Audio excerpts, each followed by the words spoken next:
hati taat kepada suami itu sehebat orang melakukan sholat, sehebat orang melakukan puasa, sehebat orang menjaga dirinya. Maka seringkali yang teledor dan lalai itu adalah poin yang keempat. Kalau sholat siap, oke. Puasa oke. Menjaga kehormatan dirinya oke. Tapi kalau yang namanya taat, kadang beliwar, kadang taat, kadang bantah, kadang taat, kadang ngeyel, nah, macam-macam Bu ya. Insya Allah ibu-ibu di sini tidak ada yang seperti itu ya Bu ya. Insya Allah, mudah-mudahan saya doakan ibu-ibu jadi istri-istri yang solihah, yang taat kepada Allah, kepada Rasulullah, dan taat kepada suaminya, agar masuk ke dalam surga dari pintu mana saja. Ya, tapi jangan lagi berpikiran, ala Ustadz sembarang, nggak harus dari semua pintu, yang penting melebu gitu ya. Ada lagi yang kayak gitu. Mesti nggak taat nggak apa-apa, hati-hati Bu, ada dalil yang lainnya. Jangan percaya diri dulu bahwa kalau nggak taat suami saya masuk surga, meskipun dari nggak semua pintu nggak masalah, lewat berobos saya nggak apa-apa gitu ya. Jangan sampai berpikiran yang salah, ini salah paham.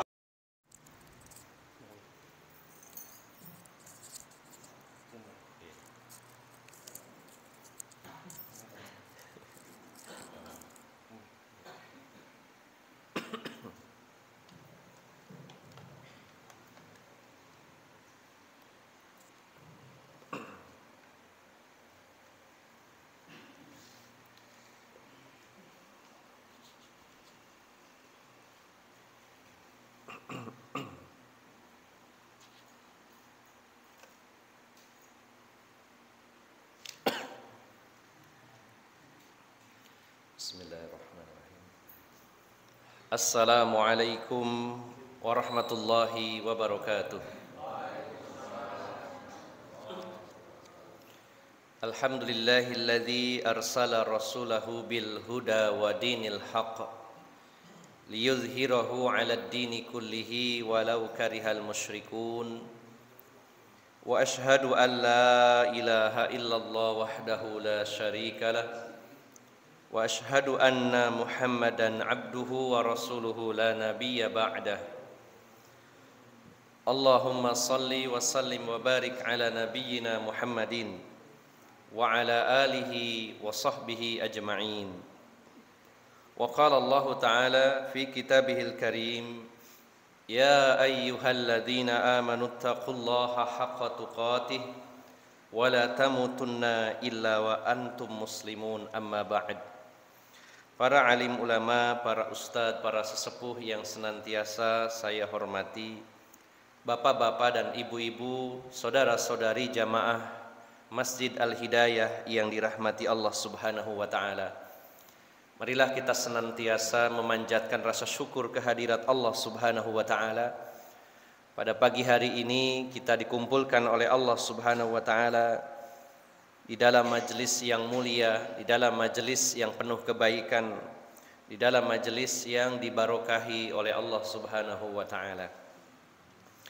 Tidak terasa dari Jumat ke Jumat kita bertemu di tempat ini, dan seperti yang pernah kita kaji di tempat ini, bahwa di antara tanda-tanda kiamat itu adalah yataqarrabuz zaman. Waktu terasa begitu cepat. Maka kita pun merasakan seolah-olah waktu seminggu atau sepekan ini begitu cepat. Seperti kemarin kita bertemu di sini, maka pada hari ini bertemu kembali. Dan begitulah sisa umur yang Allah berikan kepada kita akan cepat habis. Seandainya Allah Subhanahu wa Ta'ala masih memberikan kesempatan hidup kepada kita ini 5 tahun lagi, maka waktunya sangat cepat.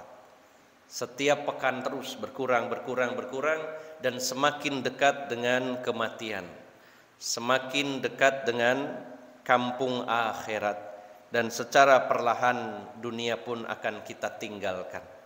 Maka Bapak Ibu jamaah sekalian yang dimuliakan Allah Subhanahu wa Ta'ala, lantas apalagi yang akan kita andalkan? Apakah jabatan yang di dunia saja kita akan pensiun, apalagi setelah meninggal dunia?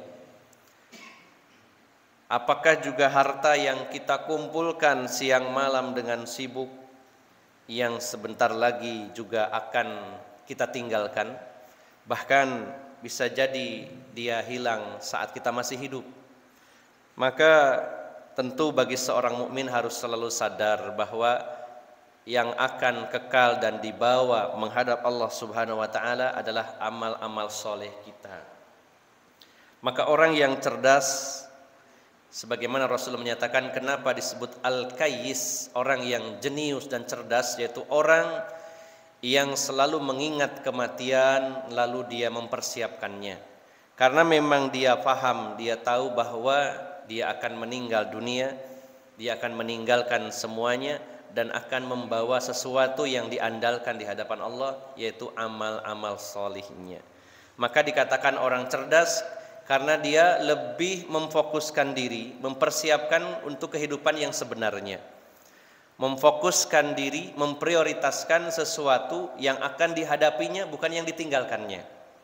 Maka Bapak Ibu jamaah sekalian, mari kita terus berusaha maksimal untuk memperbaiki diri, baik dari sisi akidah, dari sisi ibadah, dari sisi muamalah, dan juga dari sisi akhlak, serta sisi-sisi yang lainnya. Mari kita terus berusaha untuk hadir di majelis-majelis ilmu agar kita semakin baik dan setidaknya minimal kita selalu diingatkan tentang alam akhirat sehingga kelalaian dan sikap lupa kita bisa diobati.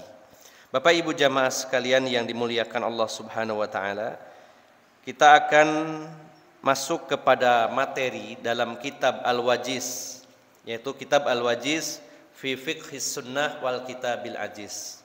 Salah satu kitab fikih dari sekian ratus bahkan mungkin ribuan kitab fikih yang ditulis oleh para ulama.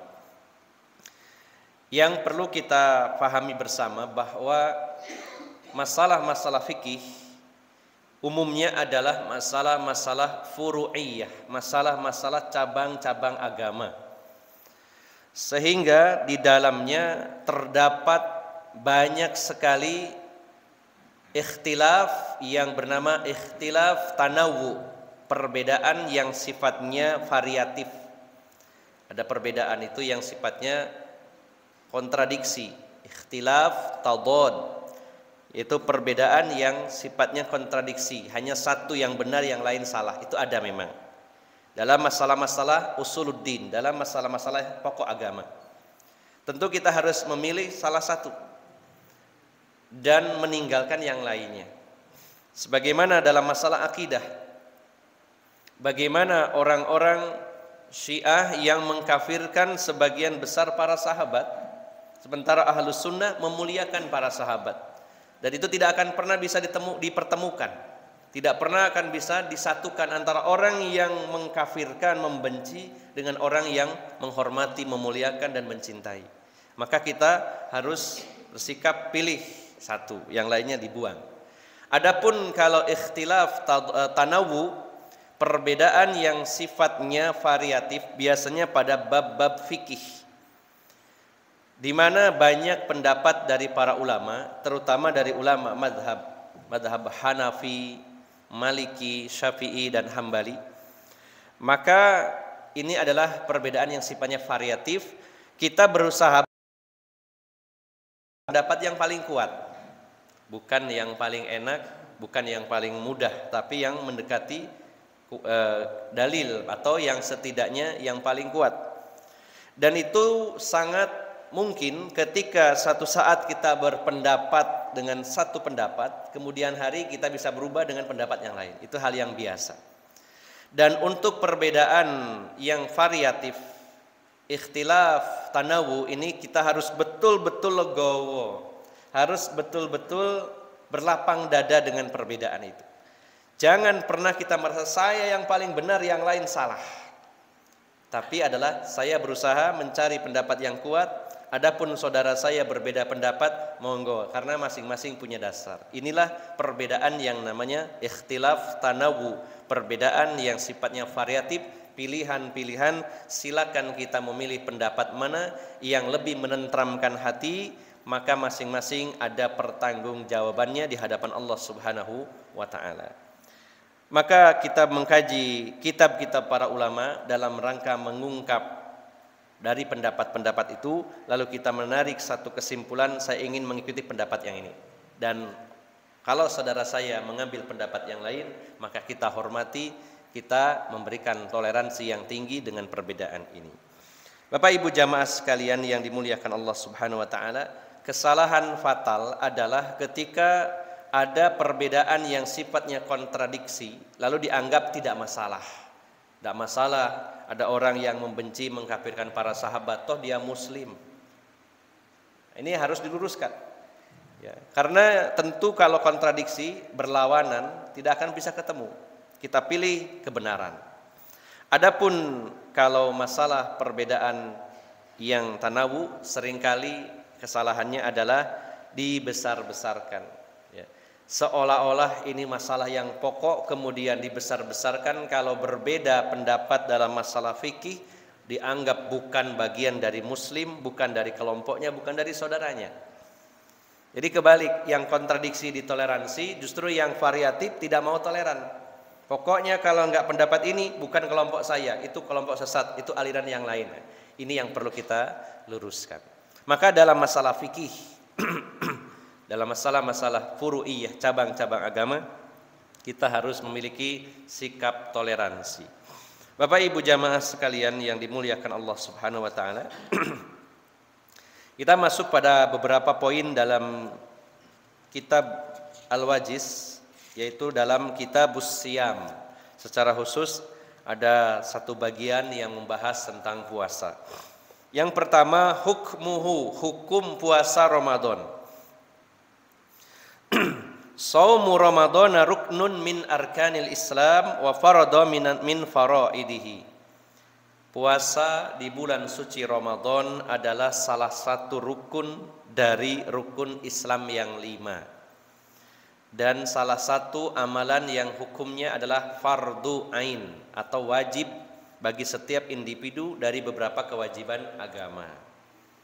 Dalilnya adalah dalam surat Al-Baqarah ayat 183 dan juga beberapa ayat setelahnya yang berkaitan dengan hukum puasa.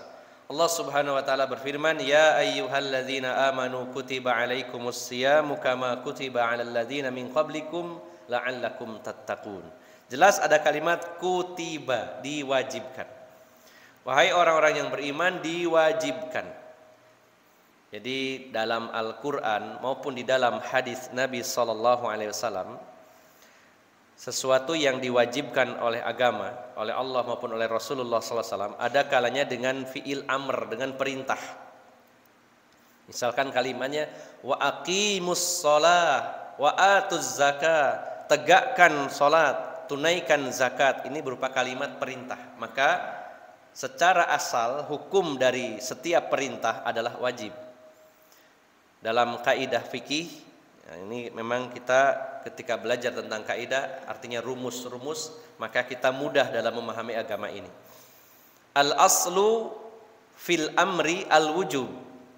Al-aslu fil amri al-wujub. Asal dari perintah. Kalau di Al-Quran atau dalam hadis ada perintah, maka kita ambil hukum asalnya itu adalah perintah. Artinya wajib. Kecuali nanti kalau ada dalil lain sebagai qarinah. Qarinah itu dalil untuk memalingkan dari bentuk asalnya. Misalkan Rasulullah SAW memerintahkan sesuatu, tapi di kesempatan lain beliau tidak melakukannya. Artinya itu perintah yang sunnah. Tapi kalau tidak ada dalil lain, kembali ke asal, al-aslu fil amri al-wujub. Asal dari perintah itu kita pahaminya wajib. Ada kalanya dengan kalimat kutiba, diwajibkan. Bukan diperintahkan langsung ya, berpuasalah, tapi kalimatnya diwajibkan. Maka ini juga secara asal hukumnya adalah wajib. Sebagaimana dalam ayat lain, diantaranya dalam surat Al-Baqarah ayat 216. Kutiba alaikumul qital wa huwa kurhul lakum. Diwajibkan atas kalian berperang dan itu tidak kalian sukai. Maka setiap kalimat ada kalimat kutiba yang berkaitan dengan masalah hukum agama, maka itu artinya diwajibkan. Maka Bapak Ibu jamaah sekalian yang dimuliakan Allah Subhanahu wa taala, kalau ada orang meyakini bahwa puasa Ramadan itu tidak wajib, maka dia dihukumi kafir. Beda dengan orang yang tidak puasa. Dia tidak berpuasa, tetapi hatinya meyakini bahwa puasa itu wajib, tapi dia melanggar, maka dia melakukan dosa besar. Tetapi kalau ada orang yang meyakini bahwa puasa Ramadan itu tidak wajib, maka dia merubah syariat Allah Subhanahu wa taala dan hukumnya dia kufur, telah keluar dari Islam. Maka masalah i'tiqad, masalah keyakinan itu sangat penting. Kalau ada orang yang meyakini salah satu dari perbuatan dosa itu tidak dosa, artinya dibolehkan, walaupun dia tidak melakukannya, maka dia telah kufur, hukumnya kafir. Ada orang meyakini bahwa zina itu halal, tidak boleh, walaupun dia tidak berzina sekalipun, maka dia dosanya lebih besar, bahkan keluar dari Islam, merubah aturan Allah Subhanahu wa taala. Sama juga dengan orang yang meyakini puasa Ramadan itu tidak wajib, maka dia telah kufur, merubah aturan Allah Subhanahu wa taala. Sehingga masalah keyakinan ini penting, harus diluruskan. Kita final ya, bahwa puasa Ramadan itu adalah hukumnya wajib atau fardu ain bagi setiap individu muslim. Dan ini termasuk bagian dari rukun Islam yang dimana Rasulullah menyatakan dalam hadis, beliau bersabda, buniyal islamu ala khamsin, dibangun Islam itu di atas 5 perkara, yaitu syahadatu alla ilaha illallah wa anna muhammadar rasulullah. Yang pertama syahadat, wa iqamus shalah, menegakkan salat, wa itauz zakat, membayar zakat, wa hajjul baiti, dan ibadah haji ke Baitullah, kemudian wa shaumu Ramadan, dan puasa di bulan Ramadan. Ini bab tentang hukum dari puasa Ramadan, yaitu fardu ain.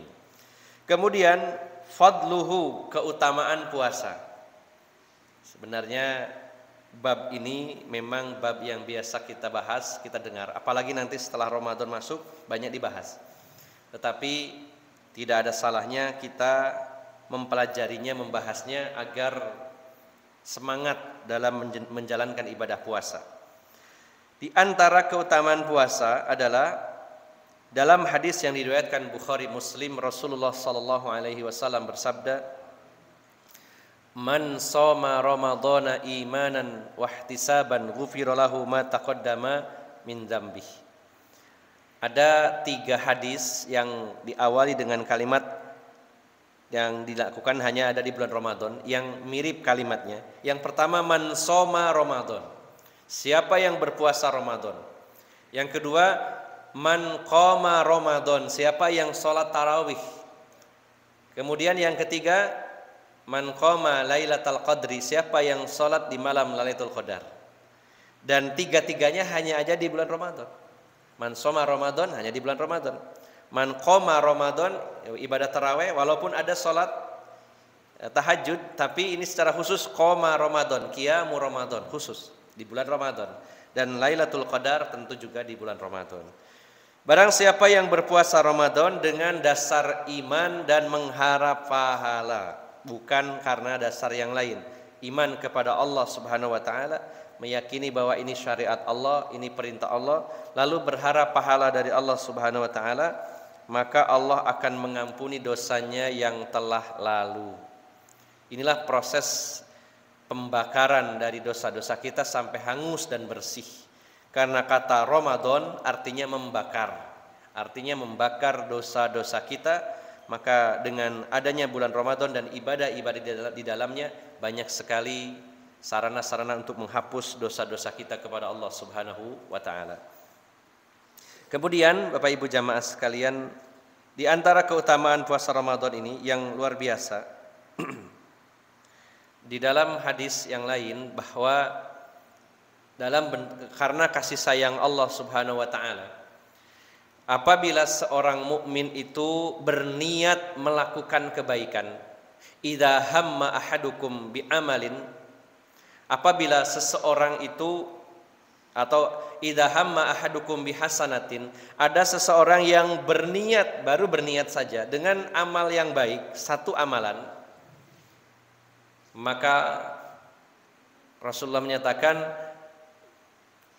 bahwasanya orang tersebut mendapatkan pahala yang sempurna. Baru niat saja, Misalkan tadi malam sudah niat besok pagi saya akan sholat berjamaah di Masjid Al-Hidayah lalu ngaji. Begitu masuk mendekati waktu subuh, perutnya mules. Lalu ke belakang. Kemudian selesai berwudu, mules lagi. Ke belakang lagi berkali-kali sampai adzan berkumandang masih mules terus. Akhirnya tidak jadi berangkat. Maka niat karena Allah dari malamnya sudah dicatat oleh Allah Subhanahu wa taala dengan 1 pahala sempurna. Dengan catatan memang serius niatnya akan ngaji. Jangan memanipulasi niat. Kajare ustadz dari Nabi dapat 1 pahala, niat to ayat tapi gak usah budal. Itu niat gak budal gitu. Sudah diniatkan bulat. Tapi ada uzur yang syar'i, ada halangan tidak jadi. Itu sudah dicatat 1 pahala. Pahala sholat subuh berjamaah, pahala ngaji dicatat oleh Allah, dapat pahala. Ini bentuk kasih sayang Allah Subhanahu wa taala kepada umat Rasulullah Muhammad sallallahu alaihi wasallam. Kemudian kalau dia berniat melakukan kebaikan lalu dia laksanakan, maka bisa jadi pahalanya minimal 10 kali, bisa 100, 700, bahkan kelipatan yang tidak terbatas. Tiap orang masing-masing berbeda. Tadi malam sudah niat ngaji di Al-Hidayah dan beneran berangkat sholat subuh di sini ngaji. Kemudian ngaji di sini serius. Ya, wah ini saya harus dapat ilmu, harus dapat nasihat, bahkan dicatat, ada yang ngerekam. Wah, dapat 700. Ya, dicatat sesuai kualitasnya. Datang sholat ngaji nyimak tanpa nyatet, pokoknya iso-isoe ya, dapat 100 misalkan begitu. Datang sholat ngaji ngantuk ya. Wah ini sengaja nggugah ya. Lumayan 10 ya, bisa jadi begitu ya, mudah-mudahan karena datangnya sudah dilaksanakan niatnya ya. Contoh yang ngantuk monggo Pak dilanjut, enggak apa-apa, namanya ngantuk. Jangan merasa disindir, saya enggak nyindir Pak, ini cuma mencontohkan. Saya juga merasakan yang ngantuk, bapak-bapak sudah seharian kerja, malamnya juga harus lembur, nggak tahu lemburnya apa gitu ya. Terus malam sudah tidurnya jam 12, bangun, datang ke sini ngantuk-ngantuk datang, subhanallah, ini luar biasa Pak ya. Daripada sing melean nggak datang gitu ya. Datang ngantuk ya tidak masalah. Tapi sudah meniatkan dan melaksanakan minimal 10, 100, 700, 1000, 2000, sejuta, semiliar bisa dilipat gandakan sesuai dengan kualitas amalan tersebut. Beda-beda setiap orang. Jadi kalau kita melakukan sesuatu dari amal soleh karena Allah itu minimal 10 kali lipat, tidak akan kurang, minimal 10 kali lipat. Kalau yang satu cuma niat saja. Sebaliknya kalau niat berbuat jelek lalu tidak jadi dan tidak jadinya karena Allah, bukan nggak jadi karena ada satpam kompleks mau mencuri, nggak jadi ada satpam, nah, ini nggak jadi, bukan yang seperti itu, tapi nggak jadinya karena sadar, mau berbuat jelek baru ingat loh ini jelek, nggak jadi, maka dapat 1 pahala, subhanallah. Asal jangan dimanipulasi, tak niat jelek tapi nggak usah dilaksanakan, itu namanya manipulasi lagi. Orang sudah berniat melakukan kejelekan terus ingat, sadar, tidak jadi, dapat 1 pahala sempurna, subhanallah. Tapi kalau dia berniat berbuat jahat, berbuat jelek, lalu dia laksanakan, maka dosanya 1. Beda dengan kebaikan, minimal 10. Nah, ini kan luar biasa Pak ya, bentuk kasih sayang Allah Subhanahu wa ta'ala. Kecuali para ulama membedakannya, ada kalanya dosa itu berlipat dosanya dengan beberapa sebab. Yang pertama, karena syarafuz zaman, karena mulianya waktu. Ada orang ya mabuk-mabukan di bulan Sya'ban dengan orang mabuk di bulan puasa, kira-kira dosanya lebih besar yang mana Pak? Ya, karena ada unsur melecehkan. Orang begitu dekat dengan Allah, banyak orang beribadah, dia malah mabuk. Maka secara asal orang yang berbuat maksiat itu dosanya 1, tapi akan dilipat gandakan kalau yang pertama karena syarafuz zaman, karena mulianya waktu, maka akan dinaikkan. Dosanya akan lebih besar. Yang kedua, syaraful makan, mulianya tempat. Nauzubillah ya, jangan sampai ada orang berzina, maaf, di tempat, di lokalisasi dengan berzina di dalam masjid, itu dosanya lebih besar mana? Jangan dikatakan oh satu dosanya, tidak, berbeda. Karena ada unsur pelecehan di sana. Masjid tempat mulia dibuat maksiat. Maka syaraful makan, karena mulianya tempat. Mulianya waktu, mulianya tempat. Nah, yang ketiga karena kedudukan seseorang. Seseorang yang ditokohkan, seseorang yang mungkin dia seorang kiai, seorang ustadz, dia berbuat dosa, dosanya lebih besar daripada orang biasa. Jadi resikonya lebih besar, Pak, ya.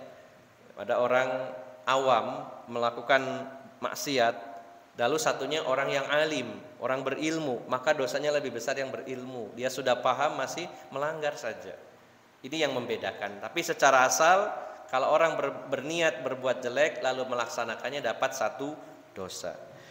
Nah, ada amalan yang kelipatannya itu disebutkan oleh Allah Subhanahu wa taala, oleh Rasulullah sallallahu alaihi wasallam secara detail, ada yang tidak. Contohnya kalau yang disebutkan itu pahala orang yang berinfak di jalan Allah Subhanahu wa taala. Ya, Allah menyatakan ya, di dalam Al-Qur'an tentang orang yang berinfak di jalan Allah Subhanahu wa taala, alladzina yunfikuna fi sabilillahi kamatsali habbatin ambatat sab'a sanabila fi kulli sumbulatin mi'atu habbah wallahu yudha'ifu liman yasha wallahu wasi'un alim. Dan orang yang berinfak di jalan Allah Subhanahu wa taala seperti seseorang yang menanam satu biji. Misalkan biji padi ditanam, dari satu biji tumbuh 7 tangkai dan setiap tangkai isinya 100. Jadi 700. Maka orang yang berinfak di jalan Allah Subhanahu wa taala akan dilipat gandakan pahalanya 700 kali.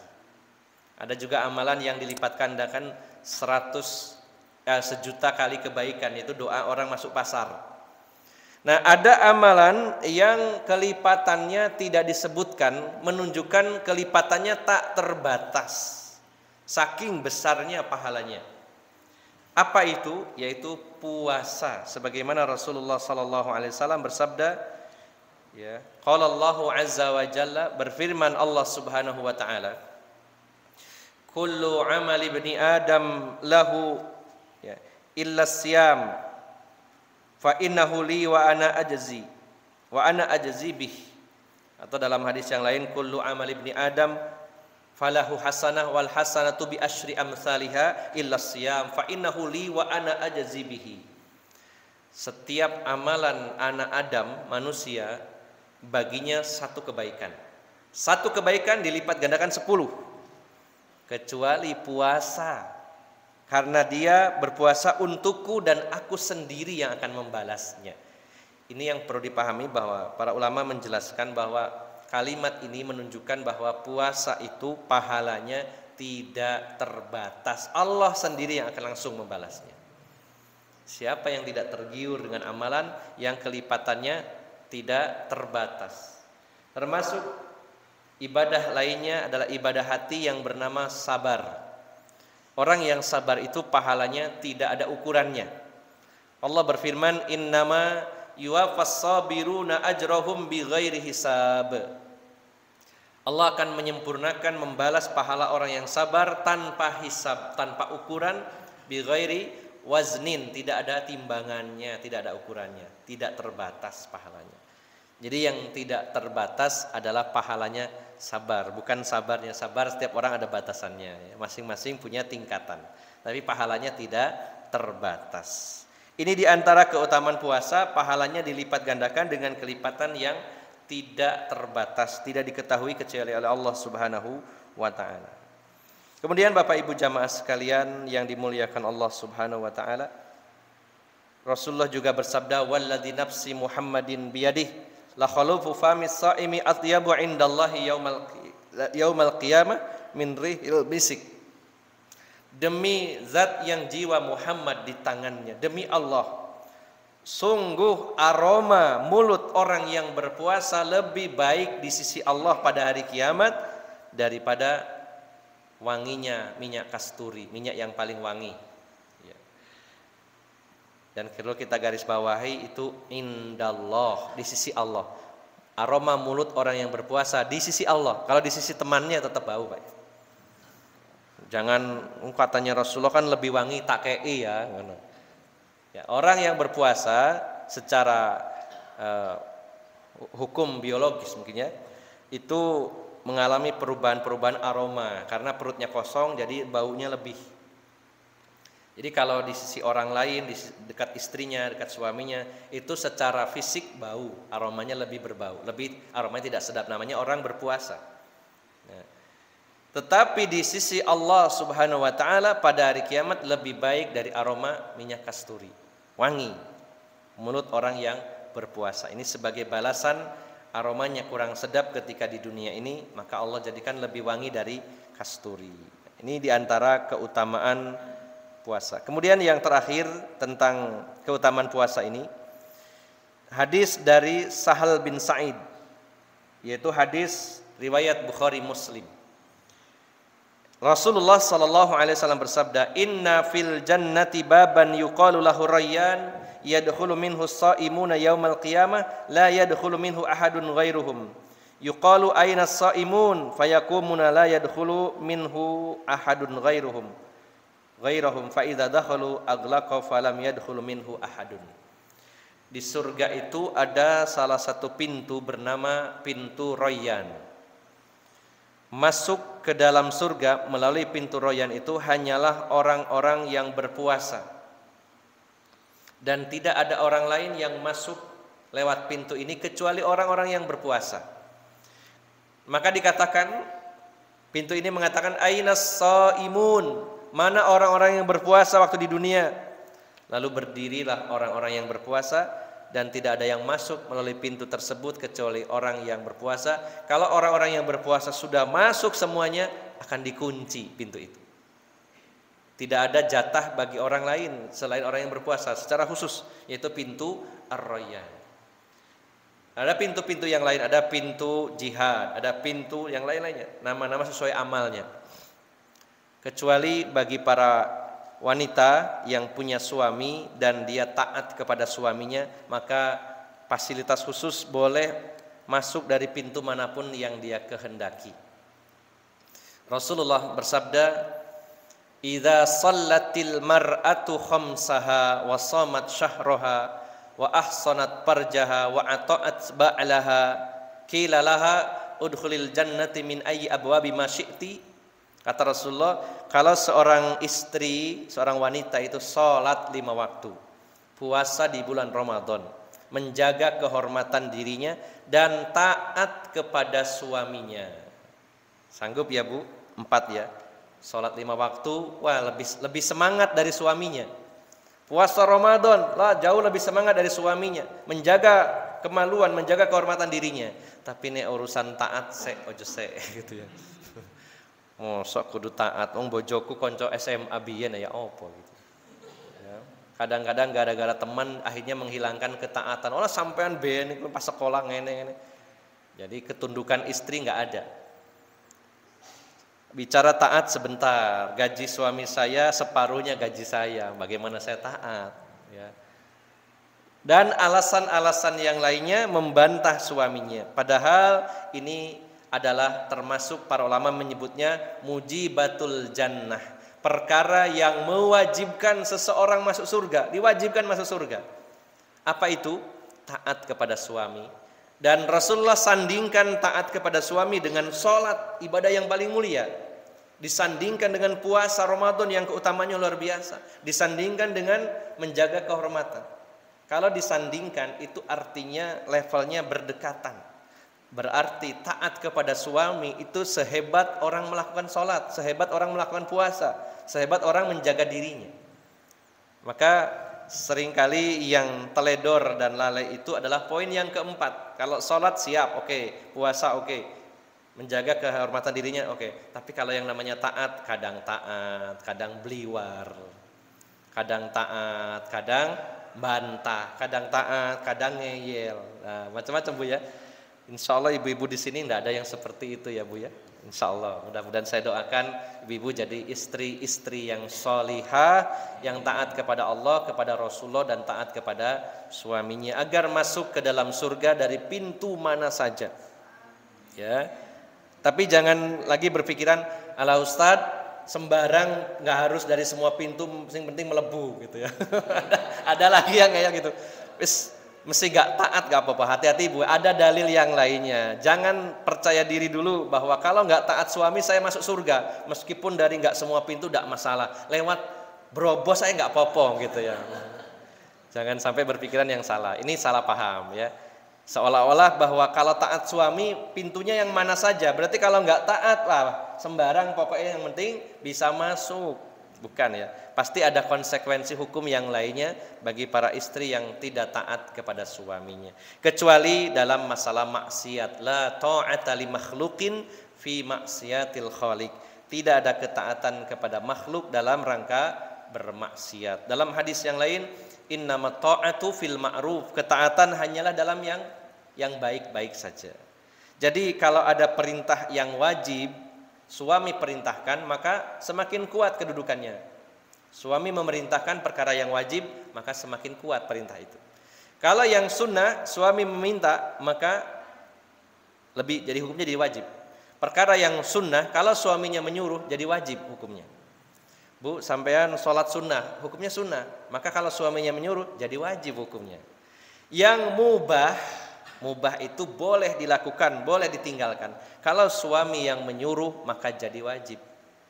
Ya, Bu, gaekno kopi, kan mubah dibuat no boleh, nggak dibuat no boleh. Tapi kalau yang nyuruh suami jadi wajib. Ya, tapi suaminya juga harus mengerti kesibukan istrinya, karena ada kewajiban suami di rumah, yaitu membantu pekerjaan rumah tangga istrinya kalau memang memiliki waktu. Jangan sampai ya punya waktu yang luang, istrinya sibuk bolak-balik kopi ya.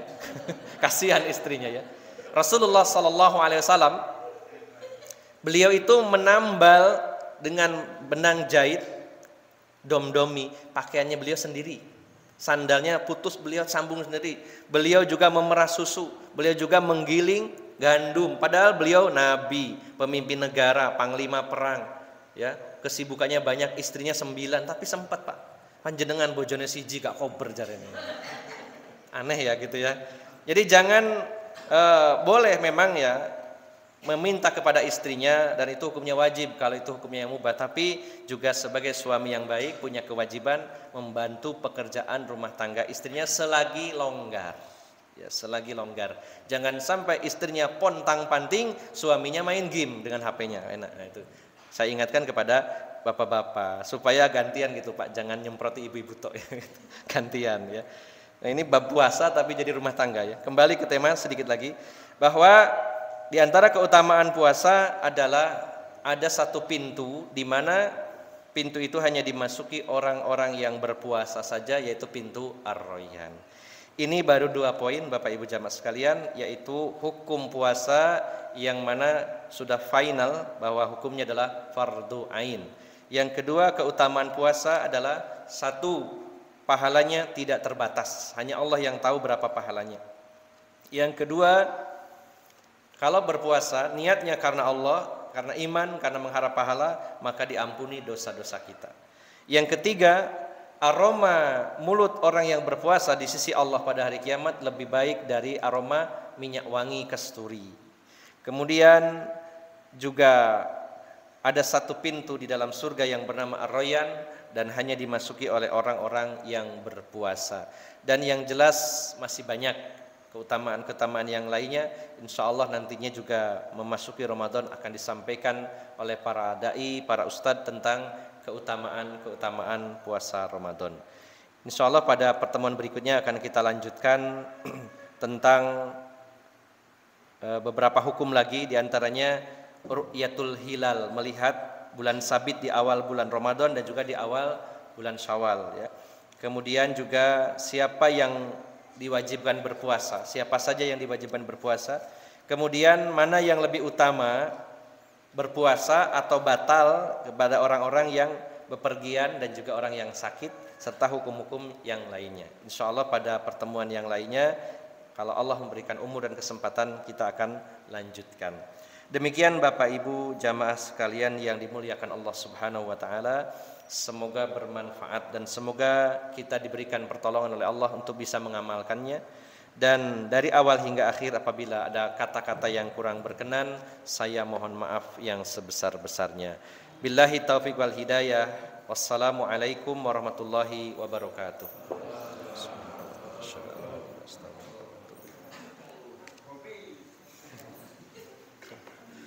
Kopi.